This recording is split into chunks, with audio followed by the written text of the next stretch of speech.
Let's move the second one now, and we'll derive it formula. So for the first one, we saw that it was n power k, but now we'll talk about the second one, which are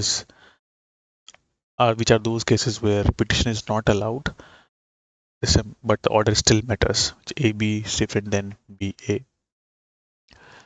Cool. Let's start with another earlier example, which we saw in the previous video. What are different ways of selecting and arranging 2 out of 4 alphabets? But this time, repetition is not allowed and order still matters. So repetition is not allowed means you cannot use combination of BB or CC, right? So if you would like to try yourself, go ahead. Feel free to pause the video and try it yourself. Cool. So these were the few cases which we saw, right, when repetition was allowed and order uh, matters, right? So these were the 4 cases. But now when we say that repetition is not allowed, which means combinations like AA won't be allowed. Similarly, BB won't be allowed, and you will see that all these combinations should not be there. So we would left with lesser number of options for second position. That means we can fill position one with still with 4 choices, but for each first selection we will only have 3 remaining choices for the second position, which gives us the total solution as 4 into 3, which is 12. Right? Cool. So let's make it a little more complex, or maybe you can try it yourself. What if we have to find different ways of selecting and arranging 3 out of 4 this time? Remember, repetition not allowed and order still matters. So as you may have guessed, for the first position, if it is A, I would have 3 position B, C, D. I cannot have A. And for every second position, I would left with 2 possible values for the third position. Because for B, it can only be C, D, neither A, neither B, because repetition is not allowed. We cannot repeat out of these things. Right? So the possible number of solutions would be 4 into 3 into 2. That would be 24 number of solutions. Alright, so let's analyze this. So we can say that for selecting k elements with different arrangements from set of n, such that repetition is not allowed and order matters would be n into n minus 1 into n minus 2 till n minus k times. So that's how, just like we saw the previous example, this is how we can, uh, depending on the number of positions, k positions, we can derive the formula.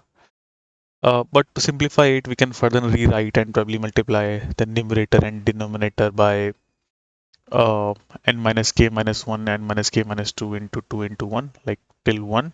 And if you do it, the numerator will become factorial n, while the denominator will become factorial of n minus k. So it becomes more simpler to do calculations, right? So for our previous question, the solution can be found as when n was 4 and k equal to 2. So we were selecting 2 out of 4 alphabets. The number solution would be factorial 4 divided by 4 minus 2 factorial equal to 12. It's the same thing, right? It will actually boil down to 4 into 3. That's what we're getting with the formula. That's how we can use this formula has been derived. There could be another way to interpret this formula. Uh, Maybe let's look at it from a different angle. So if we have to, let's say, list all the possible combinations, given that repetition is not allowed, right? And the total number of, and we say that we can select and arrange all 4 alphabets. These would be the combinations you can go with. If you talk about start with A, we'll go to B, then C, then D. Then B can go with CD, D can go with C.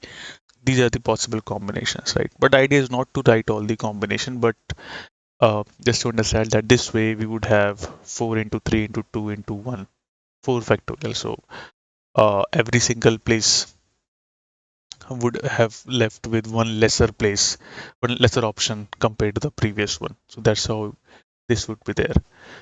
But we have to select 2 out of 4 alphabets. or remove the remaining ones, right? So then we have to drop the last part of this multiplication, which is the this combination, right? So this one. So this one is actually additional. So we need to remove this because we don't have four position.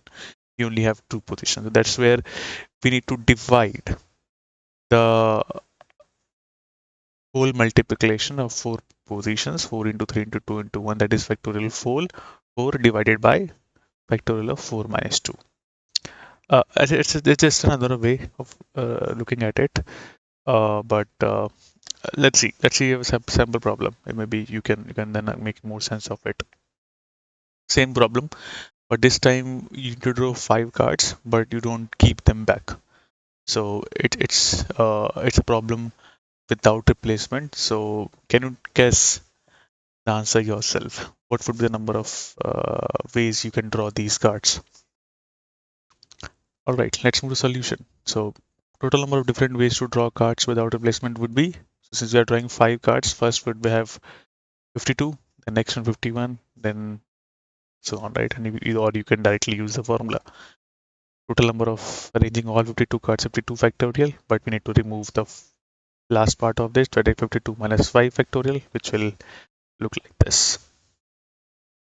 I hope this makes sense, right? In the next video, we'll move to the next part of the third part of it. Till then, thank you.